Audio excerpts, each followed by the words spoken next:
하나님 말씀 봅니다. 마태복음 10장 7절에서 10절까지입니다. 한 절씩 교독해서 보고 읽고 듣도록 합니다. 제가 먼저 7절을 봉독합니다.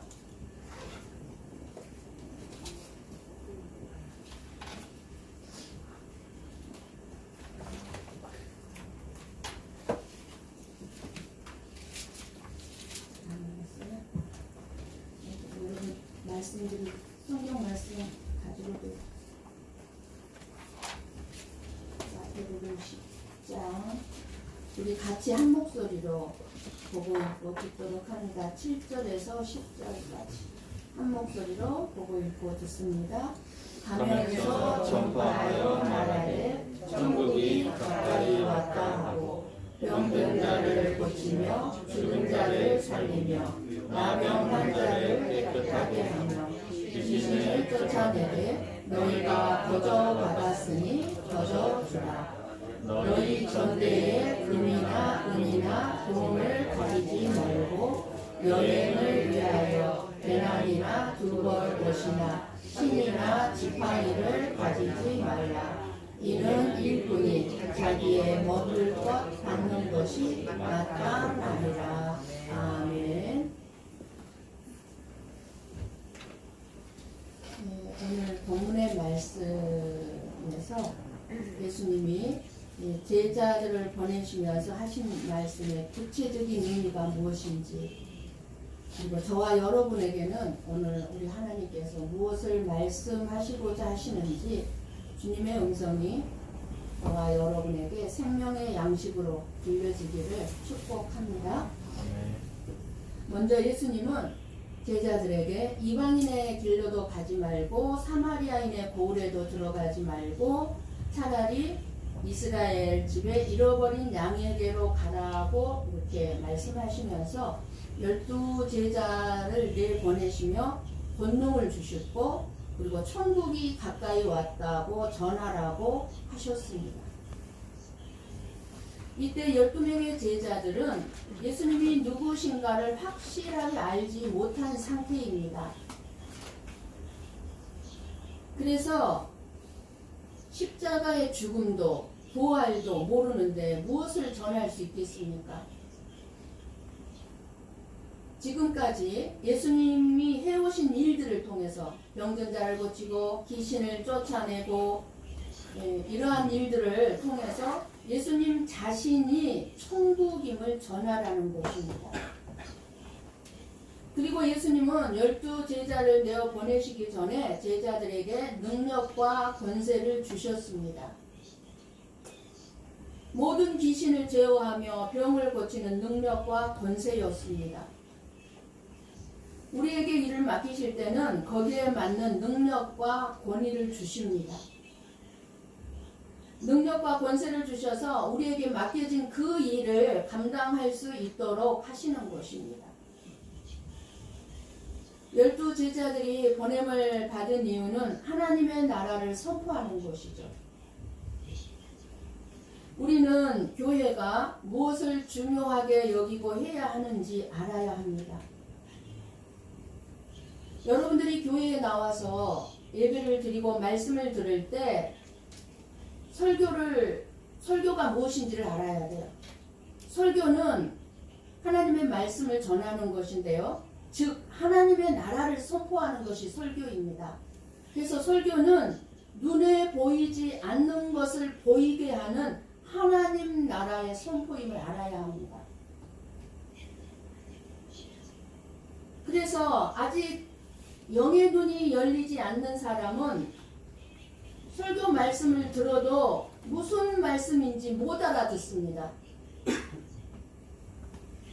눈에 보이는 이 세상의 것을 말씀하는 것이 아니라 하나님 나라의 말씀이기 때문에 그렇습니다. 하나님 나라의 말씀은 하나님 나라의 백성들만이 알아들을 수 있습니다. 그러니까 예를 들면 어느 청년이 유럽으로 여행을 갔어요.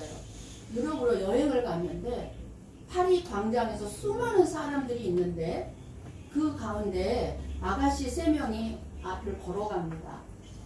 근데 뭔가 물어보고 싶은데 저 앞에 걸어가는 아가씨들이 한국 여자인지 일본 여자인지 중국 여자인지 모르겠는 거예요. 우리 다 비슷하잖아요. 한국 여자, 중국 여자, 뭐 일본 여자는 비슷하잖아요. 그러니까 못 알아보는 거, 한국 여자인지 모르겠어요.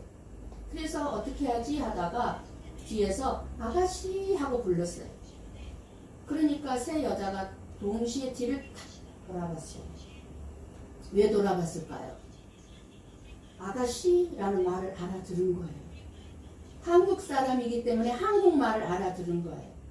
일본 여자였으면 아가씨에서도 무슨 말인지 누가 다른 사람들 얘기하나 보다 뭔 말인지 모르기 때문에 그냥 지나갔을 거예요. 그러나 한국 사람이었기 때문에 알아듣고 돌아본 것이고 마찬가지. 설교도 하나님의 백성들은 알아듣는다는 것입니다.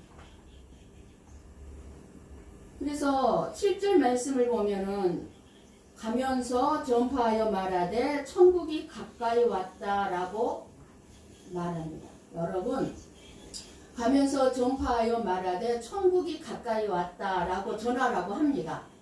그러면 이 12제자가 다니면서 천국이 가까이 왔습니다 이렇게 전하면 알아들을 사람 있겠습니까? 저게 무슨 말이야? 알아들을 사람 없습니다. 아, 이 세상이 천국이 된다는 말인가? 이렇게 엉뚱하게 세상적인 생각으로 생각할 수밖에 없어요. 알아들을 수가 없어요.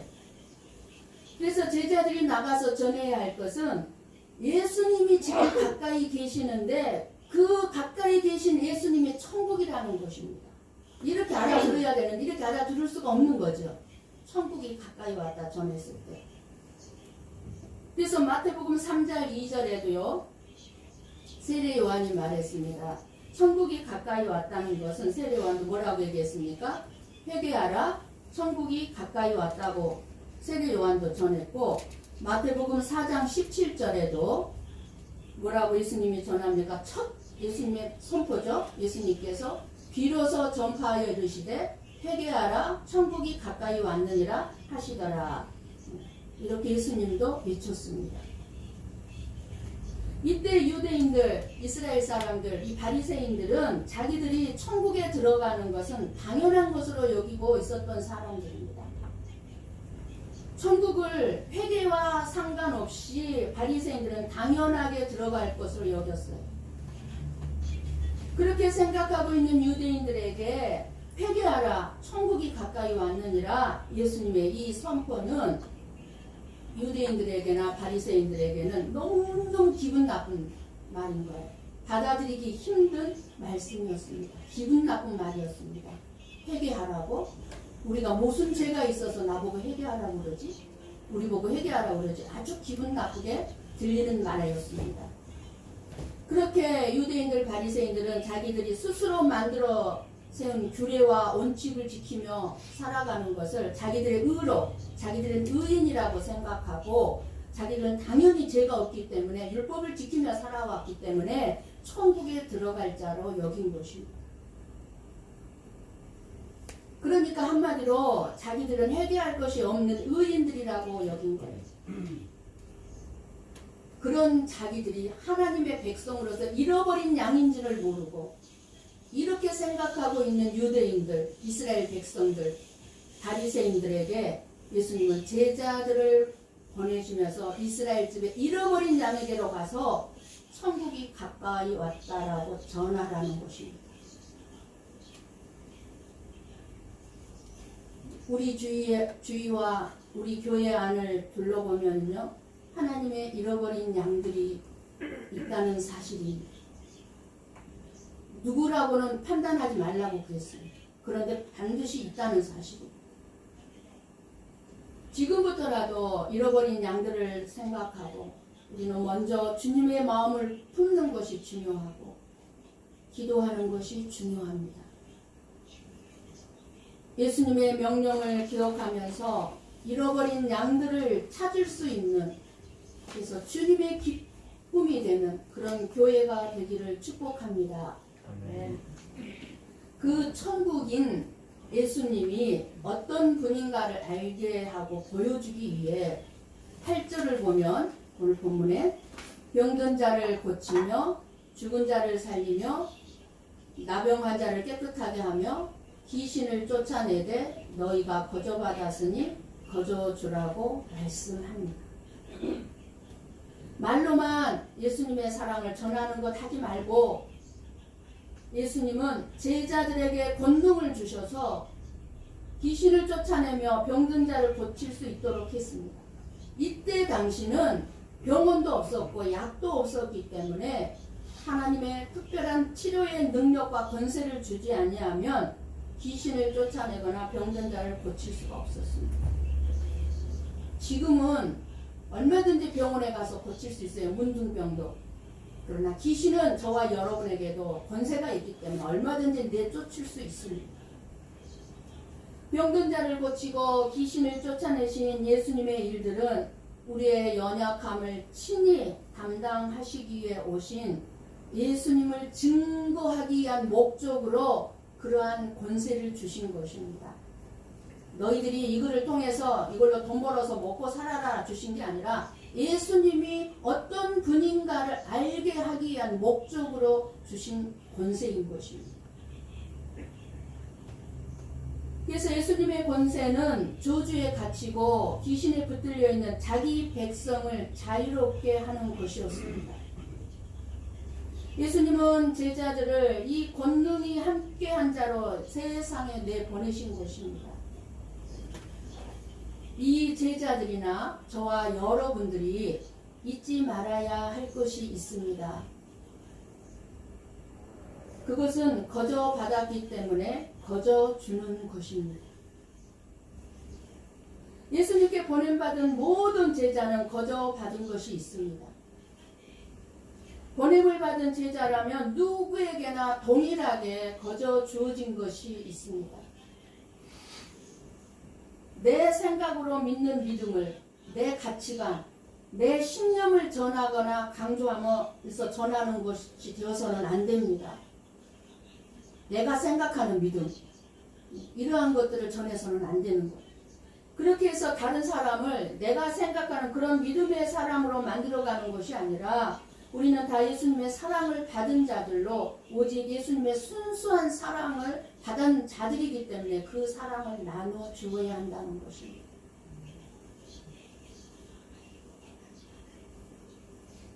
저와 여러분은 예수님의 사랑을 받은 자들입니다.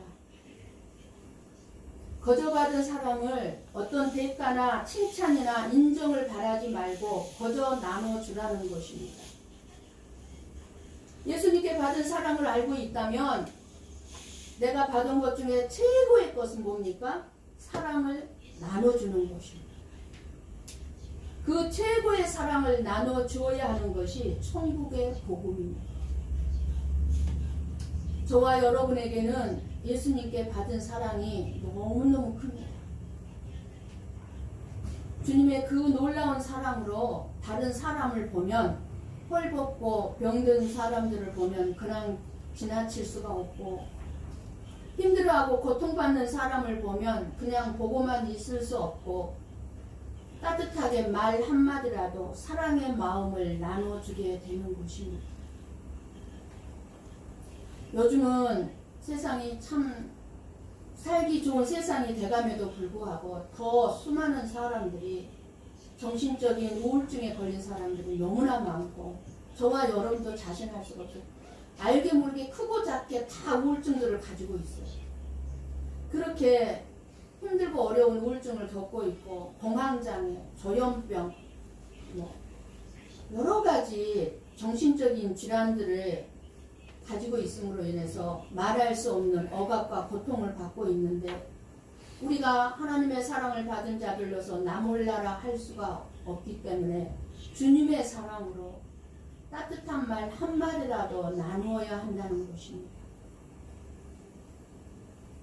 솔직히 저와 여러분에게 있는 것 중에 주님으로부터 받지 않은 것이 없습니다. 다 주님으로부터 받았습니다. 내 것이라고 할 수 있는 것 있습니까?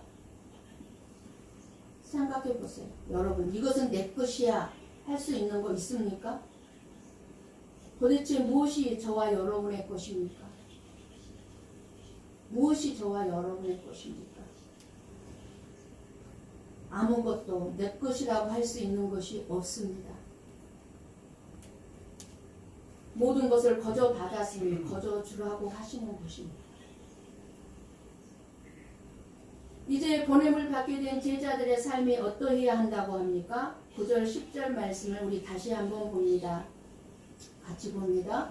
너희 전대에 금이나 은이나 돈을 가지지 말고 여행을 위하여 배낭이나 두거롯이나 신이나 지팡이를 가지지 말라.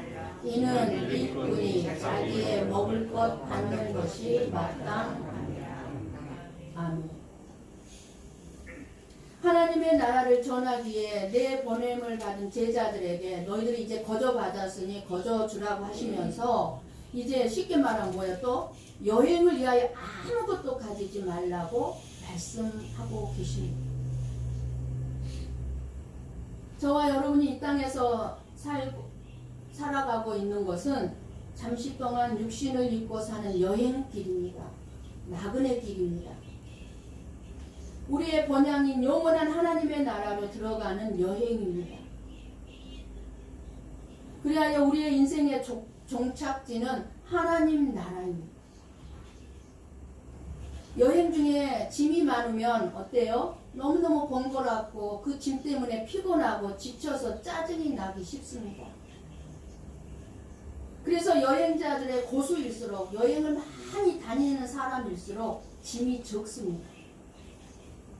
아주 줄여서 다닙니다.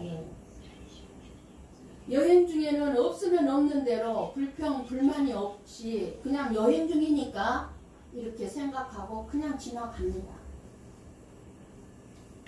힘든 일이 있어도 여행 중이니까 힘든 거야. 없어도 여행 중이니까 괜찮아 하면서 지나가.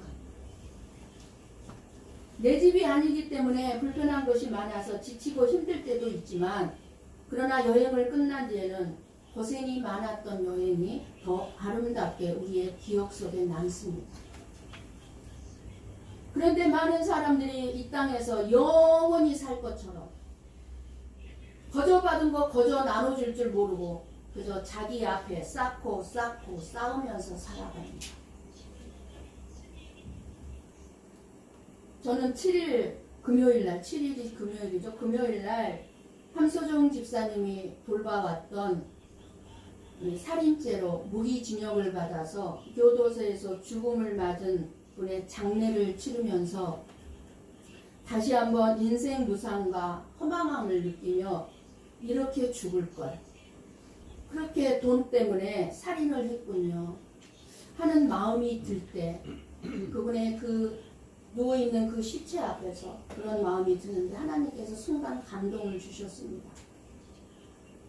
사랑하는 딸아, 잘 사는 자나 못 사는 자나 세상에서 그리고 자유롭게 살아가고 있는 사람들이나 교도소 안에 갇혀서 죽어서 누워있는 이 사람이나 모든 인생들이 지금 내 앞에 누워있는 이 사람과 다를 것이 하나도 없단다. 사람들은 지금 네 앞에 누워있는 이 사람이 불쌍하다고 생각할 것이다. 그러나 이 사람은 교도소 생활을 통해 복음을 들었고 믿었고 아멘으로 구원을 받았단다. 너도 이 사람이 불쌍하다고 생각하느냐? 저에게 물었습니다. 저는 그 순간 즉각적으로 아니요, 놀라운 복을 받은 분임을 인정합니다. 이분이 불쌍한 분이 아니라 정말 복을 받은 분입니다 라고 고백하게 되었습니다. 고 시즈미 상은 이 세상의 여행길을 떠날 때 남긴 것이라고는 그야말로 추리닝 옷 2벌 뿐이었습니다. 그리고 10년 동안 교도소에서 살인죄로 인한 교도소 생활을 하면서 수많은 고통과 괴로움을 겪었지만 하나님이 보내주신 함 집사님을 통해 매달 복음을 들었고 성경을 읽었고 믿음으로 아멘함으로 그 죄값을 치르고 회개함으로 예수님을 믿고 하나님의 나라에 들어갔으니 복을 받은 분이라는 것이 제 가슴에 확 박히는 거예요. 그래서 이분 정말 구원받았구나 그런 확신을 갖게 되었습니다. 영원할 것 같은 10년의 세월이 교도소 생활이 얼마나 힘들고 길었겠습니까? 10년이었지. 그러나 돌이켜보면 그런 영원할 것만 같았던 그런 10년의 세월이 눈 깜빡할 사이에 지나갔고 이제 그분은 복된 영원한 삶이 주어졌다는 것입니다. 그리고 깨닫게 된 것은 지금까지 함 집사님이 그 시주기상의 연금으로 생활에 도움을 받게 된 것이 큰 것인 줄 알았는데 그 생활에 도움을 준 것과는 비교할 수도 없는 놀라운 구원을 받게 된 그 돌아가신 그 시주미상이 더 놀라운 복을 받았고 무엇보다 생활에 도움 받은 것은 아무것도 아니고 그 귀한 일에 쓰임받은 한 집사님을 참 귀하게 보시는 주님의 마음을 저는 보았고 주님의 잃어버린 한 마리 양을 찾은 기쁨을 누리는 주님을 보았고 그리고 앞으로도 책임져 주실 것을 보았습니다. 한 집사님. 그런데 여러분 반대로 저와 여러분은 교도소에 가지 않았으니 살인을 하지 않았을까요? 몇 사람이나 살인을 했는지 알고나 있습니까? 이 자리에 앉아 있으니까 살인하지 않았나요? 한 사람만 죽였을 것 같습니까? 죽도록 미워하는 것이 살인이라고 하셨는데 적지 않은 수를 살인했을 것인데 교도소 안에서 그렇게 죽은 그 사람보다 살인죄를 짓고도 살인죄인지 모르고 그저 나는 의인인 것처럼 믿음이 좋은 사람처럼 자유롭게 살고 있는 내 자신이 더 무서운 살인자로 볼 줄 알아야 할 것입니다. 내가 더 불쌍한 존재예요.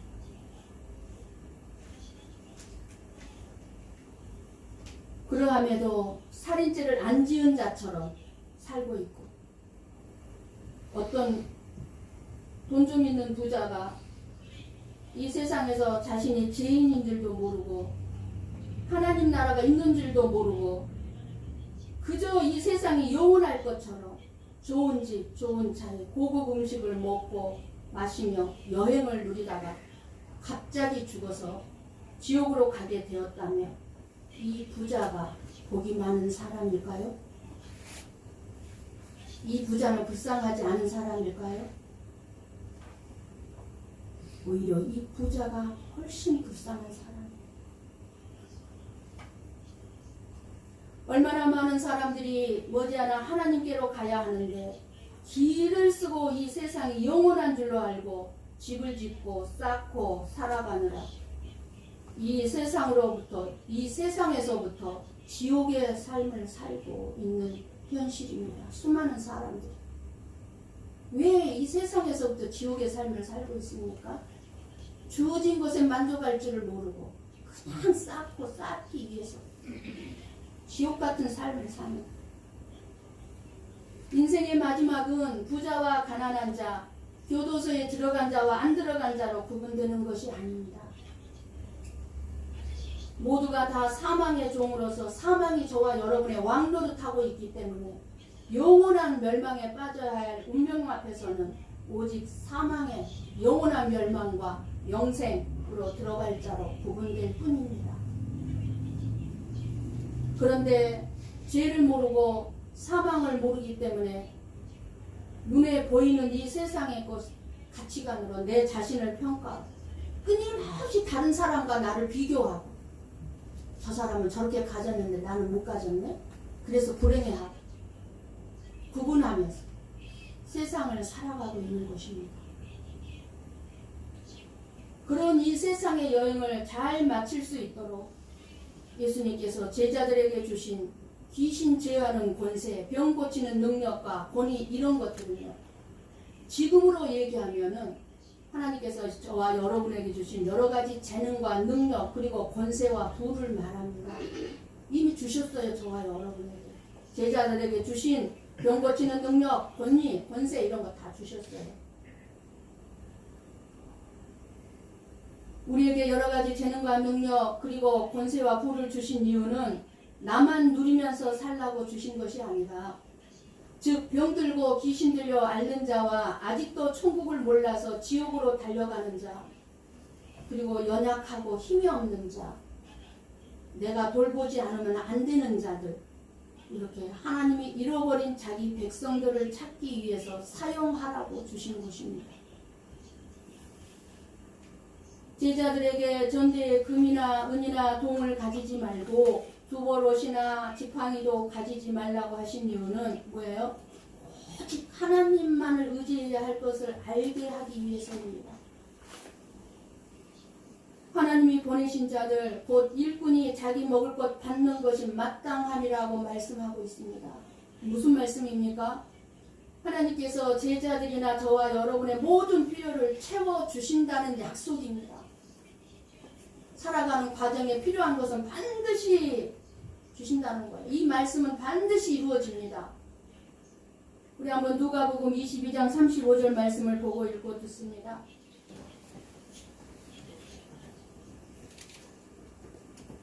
같이 봅니다. 그들에게 이르시되 내가 너희를 전대와 번양과 신발도 없이 보내었을 때에 부족한 것이 있더냐 이르되 없었나이다. 아멘. 아무것도 없이 가라 그랬어요. 갔는데 물어보죠. 예수님이 돌아온 제자들에게 그래 너희들이 부족한 것이 있었더냐? 그러니까 제자들이 뭐라고 얘기합니까? 아니요 없었습니다. 아무것도 가진 게 없었어요. 그런데 부족한 것이 없었다는 것입니다. 우리 자신들을 한번 깊이 돌아보며 성찰해 보시기 바랍니다. 저와 여러분은 얼마나 많은 것을 가지고 있습니까? 그런데도 없다고 말합니다. 옷장에 옷이 가득한데 입을 것이 없다고 옷 입을 때마다 불평합니다. 어떤 사람은 1년간 양식은커녕 아들, 손자까지 먹을 수 있는 재산을 준비해 놓고도 없다고 엄살을 부리고 있습니다. 그렇게 쌓아놓고 잃어버릴까봐 더 쌓아놓지 못해 지옥 같은 악의 다툼을 하며 무서운 살인죄를 짓고 있는지도 모른 채 미워하며 시기 질투하며 살아가고 있습니다. 예수님은 제자들에게 양식이나 돈이나 아무것도 가지지 말라는 것입니다. 아무것도 가지지 말라 말씀하신 예수님의 깊은 마음의 뜻은 무엇일까요? 말씀하신 예수님이 책임져 주신다는 것입니다. 내가 책임져 줄게. 그러니까 가지지 말라는 거예요. 제자들이나 저와 여러분이 하는 일이 누가 시켜서 하는 누구의 일이라고 생각합니까? 가정을 돌보는 것, 아내로서, 남편으로서, 또는 부모로서 돌볼 때 누구의 일입니까? 하나님의 일입니다. 직장에서 하는 일 누구의 일입니까? 대표나 사장의 일입니까? 아니요, 하나님의 일입니다. 교회 일 누구의 일입니까? 목사의 일입니까? 아니요, 하나님의 일입니다. 이렇게 가정이든 직장이든 교회의 일이든 하나님의 일을 하는 마음으로 하면은 어떻게 한다는 거? 주님이 책임져 주시겠다 그 말입니다. 주님. 하나님만 의지하라는 뜻입니다. 이 세상에서 하나님의 일을 하는데 아무것도 필요 없다는 말이 아닙니다. 하나님을 일을 하는데 왜 돈이 필요 없습니까? 왜 옷이나 신발이 필요 없겠습니까? 요즘 말로 하면 돈도 필요하고 먹을 것도 필요하고 옷이나 자동차도 필요합니다. 그러나 그 모든 것을 하나님을 의지하여서 하라는 말씀입니다. 하나님께서는 일꾼들의 먹을 것뿐만 아니라 모든 것을 다 예비해 놓으셨다는 말씀입니다. 우리가 필요로 한다면 우리는 우리의 통장에 조금이라도 돈이 들어있고 땅이 있으면 그것을 의지하려고 하지 하나님을 의지하려고 하지 않습니다. 아무것도 가진 것이 없을 때 하나님만 의지하는 것이 무엇인지 알게 됩니다. 저는 진짜 아무것도 없을 때 하나님만 의지할 수밖에 없을 때 하나님이 책임져 주는 것을 지금까지 체험하고 있습니다. 지금까지 저의 인생을 돌아볼 때 하나님께서 좋은 것으로 채워주셨을 뿐만 아니라 자녀들에게도 부족함이 없도록 모든 것을 채워주신 것을 체험했습니다. 이제는 은퇴 후의 일을 준비해야 하지 않느냐는 말을 듣습니다. 그런 말을 들을 때마다 저에게는 지금까지 이제 3년인데요. 63년 동안 채워주신 하나님을 향한 믿음이 내 안에서 막 일어납니다. 뭘 준비합니까? 준비할 게 없습니다. 말하고 싶지만 아이고 우리 목사님 또 믿음만 내세운다 하고 그런 저기를 들을까봐 아무 소리 안 씁니다. 그래서 우리 한번 시편 37편 25절 26절 말씀을 보고 읽고 듣습니다.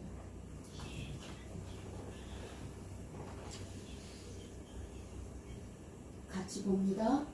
내가 어려서부터 늙기까지 의인이 버림을 당하거나 그의 자손이 결식함을 보지 못하였도다.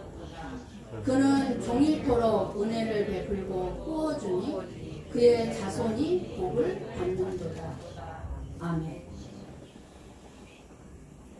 재정을 보시는 권사님들이 은퇴 후에 저를 위해서 조금이라도 더 적립금을 넣어야 한다고 말씀하시는데 저는 진심 그러고 싶지 않습니다. 지금 놓고 있는 금액으로도 충분합니다. 믿음이 좋아서가 아니라 지금까지 책임져 주신 하나님의 일하심에 앞으로도 기대가 되기 때문이고 그리고 체험하고 싶고 그리고 무엇보다도 자녀들의 돌봄을 받고 싶습니다. 많은 사람들이 자녀들에게 신세를 지지 않는다고 말들을 합니다. 물론 신세를 지고 싶지는 않습니다만 그러나 자녀들에게 부모를 돌보는 그 자체가 복임을 알게 해주고 싶기 때문입니다. 복을 받기 위해서 부모를 돌보는 것이 아니라 부모를 돌보는 그 자체가 복임을 알게 하고 그리고 자녀들이 받을 복이 있기 때문에 저는 자녀들의 돌봄을 받고 싶은 것입니다. 시편 지금 37편 25절 26절 말씀이 저에게만 주시는 말씀인가요? 여러분에게도 주시는 말씀인가요? 여기서 의인이란 25절에 의인이 버림을 당하거나 그의 자손이 걸식함을 보지 못하였다고 말씀해 주시는데 누가 의인입니까? 예수 그리스도를 믿고 의지하는 자, 예수 그리스도를 믿는 자인 저와 여러분이 의인입니다. 우리 삶을 잘 들여다보시기를 원합니다. 아무리 내 옆에 있는 사람이 좋고 환경이 좋고 세상이 좋아도 결국은 여행길일 뿐입니다. 나그네 길일 뿐입니다. 하나님 나라로 들어가기 위해 모든 것을 내려놓고 우리는 떠나야 합니다. 이 세상에서 지금 현재 천국의 삶을 사는 사람이 죽은 다음에도 천국에 갈 수 있을 뿐만 아니라 종말론적인 신앙생활을 함으로 예수님의 말씀을 따라 살아가는 자가 될 것입니다. 저와 여러분도 예수님으로부터 보냄을 받은 자들이라면 부요한 것이 복을 받은 것이 아니라 그 부어주신 사랑과 부요함을 나누어 주는 자로 살아가는 것이 진정한 복받은 자임을 알고 이 세상에서 거저 받았으니 거저 주는 자로 여행자의 삶을 살아가시기를 주님의 이름으로 간절히 축원합니다. 기도하겠습니다.